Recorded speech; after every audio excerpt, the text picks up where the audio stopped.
Assalamualaikum. Hai teman-teman, temenin aku buat habit tracker yuk. Jadi kali ini aku akan membahas tentang membentuk kebiasaan baik dengan membuat habit tracker di buku harian.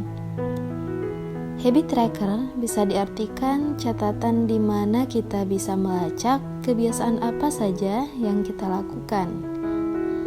Habit tracker sangat berguna jika kita ingin mengajarkan diri kita sendiri kebiasaan baru nih teman-teman. Karena habit tracker memberi kita motivasi untuk terus melakukan sesuatu secara konsisten. Jadi dengan mencatat habit, hidup kita jauh lebih produktif dan efisien. Dapat disimpulkan bahwa manfaat habit tracker adalah untuk memantau dan memperbaiki rutinitas kita sehari-hari. Pemantauan ini bertujuan agar kita dapat lebih produktif dan menyusun berbagai target yang ingin dicapai.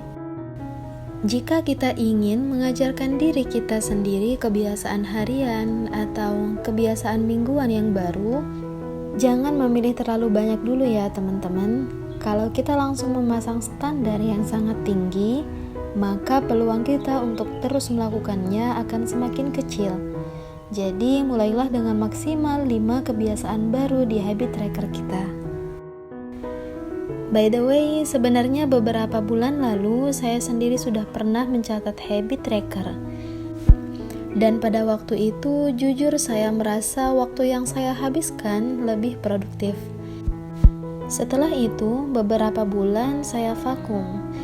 Rasanya kegiatan saya sehari-hari saat itu tidak terkontrol, teman-teman. Kadang kalau sudah megang HP, malah jadi malas untuk mengerjakan beberapa kebiasaan baik yang saya targetkan. Mulai sekarang, yuk sama-sama catat habit kita di buku harian, teman-teman, agar kita bisa muhasabah diri. Contohnya, sudahkah kita memaksimalkan waktu hari ini? 24 jam waktu yang kita punya dihabiskan untuk apa? Dari 24 jam yang ada, berapa jam yang kita gunakan untuk akhirat? Lebih meningkat atau menurunkah ibadah kita hari ini? Nah, dari sini kita tahu urgensi dari mencatat dan mengevaluasi habit tracker. Lalu, bagaimana cara membuat habit tracker? Nah, kita dapat membuatnya dengan menentukan dahulu berbagai aspek tujuan yang ingin kita capai.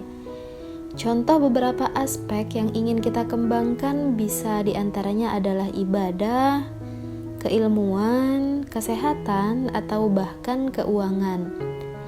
Di sini saya beri gambaran, teman-teman.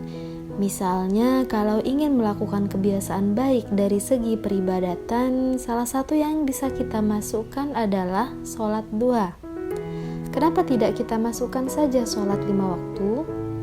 Nah, karena sholat 5 waktu adalah sudah menjadi kewajiban bagi kita, maka kita tidak perlu tuliskan di sini ya teman-teman.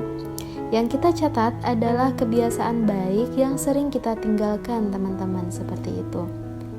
Oke, itu dari segi peribadatan ya. Sekarang kita lanjut ke kesehatan. Kalau tujuan kita sehat, berarti ada jalan yang harus kita lalui agar tubuh kita sehat.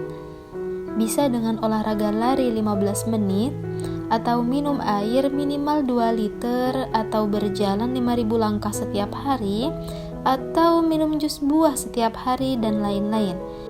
Kalau saya sendiri cukup dengan makan buah apapun setiap hari dan menghindari makan mie dan gorengan, seperti itu ya teman-teman. Hehehe. Selanjutnya, mengenai finansial atau keuangan.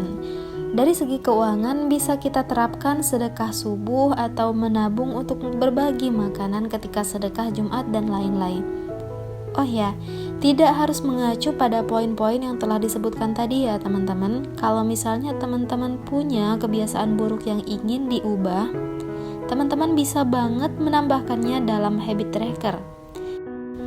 Kalau dari segi keilmuan, saya ingin membuat habit dengan menambah ilmu setiap hari dengan cara mendengarkan kajian ya teman-teman. 15 menit saja cukup. Dengan mendengarkan kajian, insya Allah ilmu semakin bertambah. Nah, kalau teman-teman ingin menambah ilmu dengan menghafal satu hadis setiap hari, atau mendengarkan penjelasan tentang sains di channel-channel YouTube, atau juga ingin mengikuti seminar setiap hari, sangat-sangat diperbolehkan ya teman-teman. Yang penting tujuan dari aspek keilmuan ini terpenuhi. Dan jangan lupa batasi waktu atau jumlah yang ingin dicapai. Misalnya dengan mendengarkan penjelasan tentang sains selama 1 jam, atau menghafal hadis berjumlah 3, atau menghafal ayat berjumlah 5 baris. Tidak apa-apa, sedikit, yang penting konsisten. Baik, sepertinya cukup sampai di sini dulu ya teman-teman. Tetap semangat melakukan kebiasaan baik, tidak apa-apa sedikit, yang penting konsisten.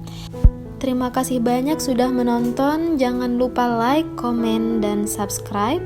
Tunggu video saya selanjutnya ya teman-teman. Wassalamualaikum warahmatullahi wabarakatuh.